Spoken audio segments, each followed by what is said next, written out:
Right తెలంగాణలో తొలి విడత పంచాయతీ ఎన్నికలు జరుగుతున్నాయి. మధ్యాహ్నం 1 గంట వరకు పోలింగ్ జరుగుతుంది. 2 గంటల నుంచి ఓట్ల లెక్కింపు ఉంటుంది. ఇరు పార్టీలు కూడా చాలా ప్రతిష్టాత్మకంగా తీసుకున్న పరిస్థితులు అయితే కనిపిస్తుంది. మరిన్ని వివరాలు అందించేందుకు మా ప్రతినిధి రాజేష్ లైవ్ ద్వారా సిద్ధంగా ఉన్నారు. రాజేష్, మొత్తంగా చూసుకుంటే తొలి విడతలో ఎన్ని స్థానాల్లో ఈసారి పోలింగ్ జరుగుతుంది, ఏంటి అప్డేట్స్? Good morning. మొత్తానికి తెలంగాణలో పంచాయతీలో మొదటి దఫా ఎన్నికలకు నగరం మోగింది. ఇప్పటికే దీనికి సంబంధించిన షెడ్యూల్ అంతా కూడా పూర్తయింది. ఇవాళ ఉదయం 7 గంటలకు మొదటి దశ ఎన్నికల ప్రక్రియ ప్రారంభమైంది. ఇవాళే ఉప సర్పంచ్ ఎన్నికలు ఉంటాయి. అదేవిధంగా మధ్యాహ్నం 2 గంటల్లోగా కౌంటింగ్ ఉంటుంది. సాయంత్రం ఫలితాలను విడుదల చేస్తారు. మొదటి దశలో భాగంగా 189 మండలాలకు గాను 4236 గ్రామ పంచాయతీలు, 37,440 వార్డు సభ్యులకు గాను ఎన్నికలు జరపాలని చెప్పేసి రాష్ట్ర ఎన్నికల సంఘం నిర్ణయించింది. ఇందులో 37,562 పోలింగ్ స్టేషన్లు ఏర్పాటు చేస్తారు. ఈ మొదటి దశ ఎన్నికల్లో 56,19,430 మంది ఓటర్లు తమ ఓటు హక్కును వినియోగించుకునేటువంటి అవకాశం ఉంటుంది.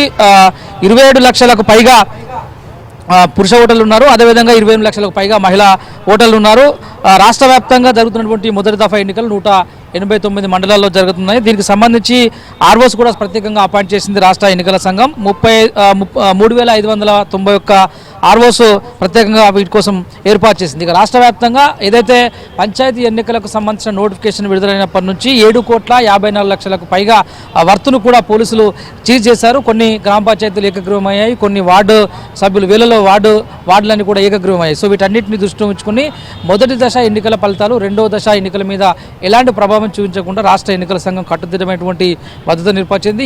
ఏజెన్సీ ఏరియాలో ప్రత్యేకమైనటువంటి ఒక మానిటరింగ్ సెల్ని ఏర్పాటు చేశారు. ఇప్పటి వరకు రాష్ట్ర ఎన్నికల సంఘం ఒక ఏదైనా ఇష్యూస్ కానీ కంప్లైంట్స్ కానీ వచ్చిన ఫిర్యాదులను తీసుకునేందుకు ప్రత్యేకమైనటువంటి సెల్ ఏర్పాటు చేసింది. అందులో దాదాపు 1200కు పైగా కంప్లైంట్స్ కూడా వచ్చినట్లు తెలుస్తుంది. ఈ వచ్చినటువంటి ఫిర్యాదులను ఎప్పటికప్పుడు ఆయా జిల్లా కలెక్టర్లకు ఆదేశాలు జారీ చేసి ఎప్పటికప్పుడు సమస్యలను కూడా సార్ట్అవుట్ చేసేందుకు రాష్ట్ర ఎన్నికల సంఘం అన్ని చర్యలు చేపట్టింది.